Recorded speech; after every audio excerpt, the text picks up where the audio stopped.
Welcome to 5 minute videos.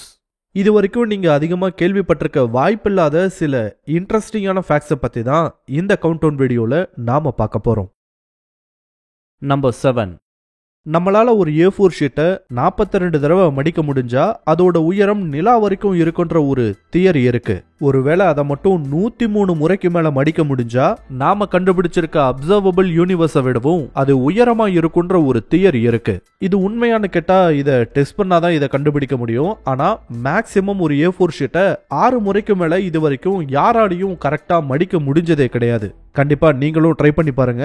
7வது முறை மடிக்கிறதே almost இம்பாசிபிள்னு சொல்லலாம். அதை தாண்டி 8வது முறை மடிக்கிறதெல்லாம் முடியவே முடியாதுன்னு தான் சொல்லணும். அப்படி இருக்கும்போது சில வருடங்களுக்கு முன்னாடி ரிசர்ச்சர்ஸ் ஹைட்ராலிக் பிரஸ் மூலமா இதை மடிக்க முடியுமான்னு சொல்லிட்டு ட்ரை பண்ணியிருக்காங்க. ஆனா அப்படி ட்ரை பண்ணும்போது அன்பார்ச்சுனேட்லி அவங்க எதிர்பாராத ஒரு விஷயம் நடந்தது. என்னன்னா அந்த பேப்பர் எக்ஸ்ப்ளோட் ஆயிருச்சான். எஸ், ஒரு செங்கல் மாதிரியோ இல்ல ஒரு பிளாஸ்டிக் பொருள் மாதிரியோ அந்த பேப்பர் வெடிச்சு சிதறிருச்சான். இதுக்கு முக்கியமான காரணம் அதுல கலந்திருக்க கால்சியம் கார்பனேட் தான். ஏன்னா நாம யூஸ் பண்ற பேப்பரை மரக்குள்ள இருந்து தயாரிச்சாலும் அதை நாம பயன்படுத்தக்கூடிய ஃபைனல் ப்ராடக்டா மாத்துறதுக்கு ஏகப்பட்ட விஷயங்களை அதுல சேர்க்க வேண்டியிருக்கும். அதுல முக்கியமான ஒண்ணுதான் கால்சியம் கார்பனேட். இதனாலதான் பேப்பர் கொஞ்சம் ஸ்டிஃபாவும் ஒளி புகாத ஒரு தன்மையை கொண்டிருப்பதாகவும் சொல்றாங்க. இதனால தான் ஹைட்ராலிக் பிரஷர் மூலமா அந்த பேப்பர் மேல பிரஷர் அப்ளை பண்ணும்போது அது வெடிச்சிருக்கலான்ற ஒரு காரணத்தை சொல்றாங்க. சரி, இந்த கால்சியம் கார்பனேட் இல்லாம ஒரு பேப்பரை தயாரிக்க முடியாதான்னு கேட்டா எஸ், தயாரிக்க முடியும் தான். ஆனா அந்த மெத்தட்ஸ்ல பேப்பரை தயாரிக்கிறது கொஞ்சம் காஸ்ட்லியான விஷயம் வேற. சோ இப்போதைக்கு இந்த மெத்தடை பயன்படுத்தி தான் பேப்பர்ஸை தயாரிச்சிட்டு இருக்காங்க. இந்த பேப்பர்ஸ்ல கிடைச்ச ரிசல்ட் இதுவா தான் இருக்கு. அப்போ வேற மெத்தட்ஸ்ல உருவான ஒரு A4 ஷீட்டை 43 தடவை மடிக்க முடியுமான்னு கேட்டா அதுவும் இம்பாசிபிளான விஷயம்னு தான் சொல்லணும். சோ இத ஒரு தியரியா மட்டும்தான் நம்மளால எடுத்துக்க முடியும். நம்பர் 6. இந்த உலகத்திலேயே எந்த நாட்டுக்கு அதிகமான டைம் ஜோன்ஸ் இருக்குன்னு தெரியுமா? டைம் ஜோன்ஸை பத்தி நீங்க கேள்விப்பட்டிருப்பீங்க. அதை பத்தி சுருக்கமா சொல்லணும்னா பூமியோட சுழற்சிக்கு தகுந்த மாதிரி ஒரு குறிப்பிட்ட பார்ட்ல ஒரு குறிப்பிட்ட ரீஜன்ல இருக்க நேரத்தை குறிப்பிடுவது தான் டைம் ஜோன்னு சொல்லுவாங்க. ஒரு நாடு எவ்வளவுக்கு எவ்வளவு பெருசா இருக்கோ அந்த அளவுக்கு அந்த நாட்டுல டைம் ஜோன்ஸோட எண்ணிக்கையும் அதிகமா இருக்க வாய்ப்பு இருக்கு.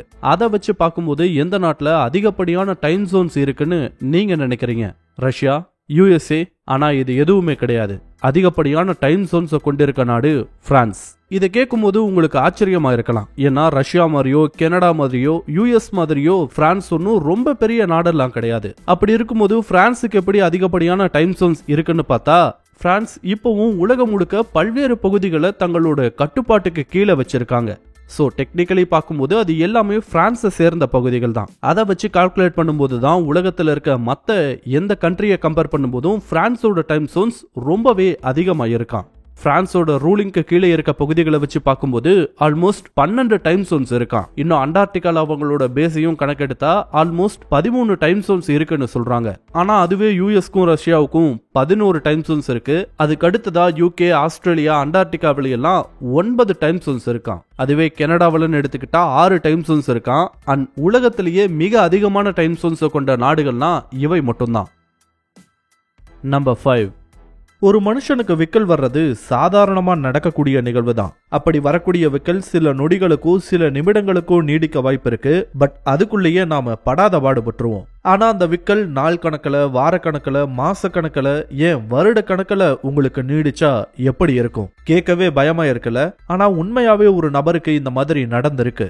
அந்த நபரோட பெயர் சார்ல்ஸ் ஆஸ்பான். இவருக்கு கிட்டத்தட்ட 70 வருஷம் விக்கல் நிக்காம வந்துகிட்டே இருந்துச்சான். 1922 ஆரம்பிச்ச அந்த விக்கல் 1990ஆம் ஆண்டோட ஜூன் 5ஆம் தேதி வரைக்கும் நீடிச்சிருக்கு. இது எப்படி ஆரம்பிச்சது, இதுக்கான காரணம் என்னன்னு யாருக்குமே தெரியல.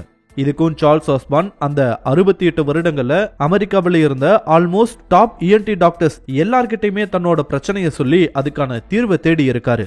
ஏன் பல வெளிநாடுகள்ல இருந்த டாக்டர்ஸ் கிட்ட கூட இதுக்கான தீர்வை கேட்டிருக்காரு சார்ல்ஸ் ஆஸ்பான். ஆனா யாராலையும் சார்ல்ஸ் ஆஸ்பானுக்கு ஏற்பட்ட இந்த விக்கலுக்கான காரணத்தை கண்டுபிடிக்கவே முடியல. இதன் காரணமா 68 வருடங்கள் தொடர்ந்து விக்கிக்கிட்டே இருந்தாராம் சார்ல்ஸ் ஆஸ்பான். ஒரு கட்டத்துக்கு மேல எப்படி இந்த விக்கல் ஆரம்பிச்சதோ அதே மாதிரி 1990ஆம் ஆண்டோட ஜூன் 5ஆம் தேதி திடீர்னு தானாவே நின்னு போச்சான் அந்த விக்கல். இதுவும் எப்படி நடந்ததுன்னு யாருக்குமே தெரியல. ஆனா அந்த விக்கல் நின்ன ஒரே வருஷத்துல சார்ல்ஸ் ஆஸ்பான் இறந்து போயிட்டாரு. நம்பர் 4. நீங்க ஒரு இடத்துல அமைதியா உட்கார்ந்திருக்கீங்க. அப்போ திடீர்னு உங்களை யாரோ பாக்குற மாதிரியான ஒரு சென்சேஷன் ஏற்படுவதை நம்மள பல பேர் உணர்ந்திருப்போம். ஏன் நிறைய முறை நாம அதை பெருசா எடுத்துக்க கூட மாட்டோம். பட் நாம பெருசா ரியலைஸ் பண்ணாம நமக்குள்ள இருக்க ஒரு இன்ட்ரெஸ்டிங்கான ஒரு விஷயமா குறிப்பிடலாம். இத கேஸ் டிடெக்ஷன் சொல்வாங்க. இது எப்படி மனிதர்களுக்குள்ள டெவலப் ஆச்சுன்னு பார்க்கும்போது சிலர் இது ஆறாம் அறிவு மூலமா நடப்பதா சொல்றாங்க. பட் இது சம்பந்தமா ஆராய்ச்சி பண்ண சில சயின்டிஸ்ட் என்ன சொல்றாங்கன்னா, ஒருத்தர் நம்மள பார்க்கும்போது சப்கான்ஷியஸா நமக்குள்ள ஏற்படுற ஃபீல் தான் இதுன்னும், ஆர்எல்ஸ் நமக்கே தெரியாம சைடைஸ் மூலமா நம்ம பார்க்கறத பொறுத்தும் இந்த கேஸ் டிடெக்ஷன் நமக்கு ஃபீல் ஆவதா சொல்றாங்க. பட் ஸ்டில் இது ஒரு இன்ட்ரெஸ்டிங்கான விஷயம் தான். நம்பர் 3, ஐஃபில் டவரை பத்தி நீங்க நிறைய விஷயங்களை கேள்விப்பட்டிருப்பீங்க. என்னதான் இப்போ ஐஃபில் டவர்ன்றது பாரிஸோட முக்கியமான லேண்ட்மார்க்கா இருந்தாலும் இது முதல்ல கட்ட பிளான் பண்ணும்போது இதை பர்மனண்டா வச்சுக்கிற ஐடியாவே பிரான்ஸுக்கு கிடையாது. அந்த சமயத்துல நடந்த ஒரு வேர்ல்டு ஃபேரோட ஒரு மெயின் அட்ராக்ஷனா ஒரு பிரம்மாண்டமான ஸ்ட்ரக்சரை உருவாக்க ஆசைப்பட்டாங்க பிரான்ஸ். அதுக்காக உலகம் முழுக்க இருந்த பல்வேறு இன்ஜினியர்ஸ் கிட்ட இருந்து பல்வேறு விதமான ஸ்ட்ரக்சர்ஸ்க்கான பிளான் பெறப்பட்டிருக்கு. அதுல கஸ்டவ் ஐஃபில்னால உருவாக்கப்பட்ட இந்த அமைப்பு தான் பிரான்ஸ் கவர்மெண்ட் ஓகே பண்ணி அதை உருவாக்க ஆரம்பிச்சாங்க. ஆக்சுவலா இதை பர்மனண்டா வச்சுக்கிற ஐடியா கூட பிரான்ஸுக்கு கிடையாது. ஏன்னா முழுக்க இது இரும்புனால செய்யப்பட்ட ஒரு ஸ்ட்ரக்சர். சோ வேர்ல்டு ஃபேர் முடிஞ்சதும் அதை டிஸ்மேண்டில் பண்ணி அந்த இரும்பை வேற யூசேஜ்க்கு கொண்டு போறது தான் அவங்களோட பிளானா இருந்துச்சு. ஆனா இதுக்கு கிடைச்ச வரவேற்பை பார்த்து அதை அப்படியே விட்டுட்டாங்க. இந்த மாதிரி பல்வேறு விஷயங்களை நீங்க கேள்விப்பட்டிருப்பீங்க. ஆனா இதையெல்லாம் தாண்டியும் பெருசா வெளியே தெரியாத இன்னொரு இன்ட்ரெஸ்டிங்கான ஃபேக்டும் இருக்கு. என்னன்னா, கஸ்டவ் ஐஃபில் முதல்ல இந்த ஐஃபில் டவரோட ஐடியாவை பிரான்ஸ் கிட்ட பிட்ச் பண்ண கிடையாது, ஸ்பெயின் கவர்மெண்ட் கிட்ட தான் பிட்ச் பண்ணியிருக்காரு.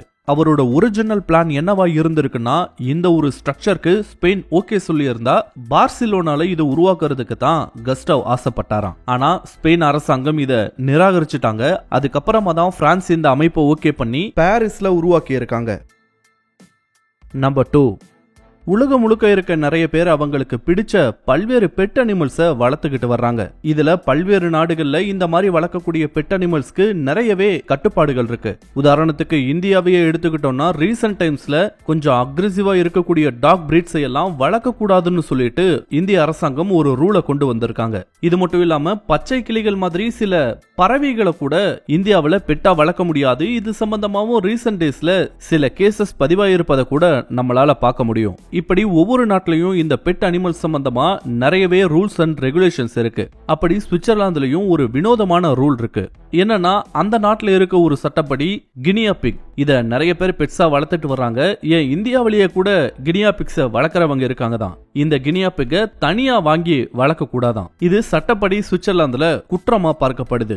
ஏன்னா மனிதர்கள் மாதிரியே கினியா பிக்ஸும் சோசியலா இன்டராக்ட் ஆகக்கூடிய ஒரு அனிமல் தான். இதனால அதோட குரூப் கிட்ட இருந்து பிரிச்சு அதை தனியா வளர்ப்பதால அதுக்கு நிறையவே ப்ராப்ளம்ஸ் வரதை கண்டுபிடிச்சாங்க. அது மட்டும் இல்லாம அது ஒரு மனிதாபிமானமற்ற செயலாவும் சுவிட்சர்லாந்துல குறிப்பிடுறாங்க. சோ சுவிட்சர்லாந்தை பொறுத்த வரைக்கும் கினியா பிக்ஸ தனியா வளர்க்க கூடாது. பெட் சம்பந்தமான ரூல்ஸ்லயே இது ஒரு ஆச்சரியமான ரூல்னு தான் சொல்லணும்.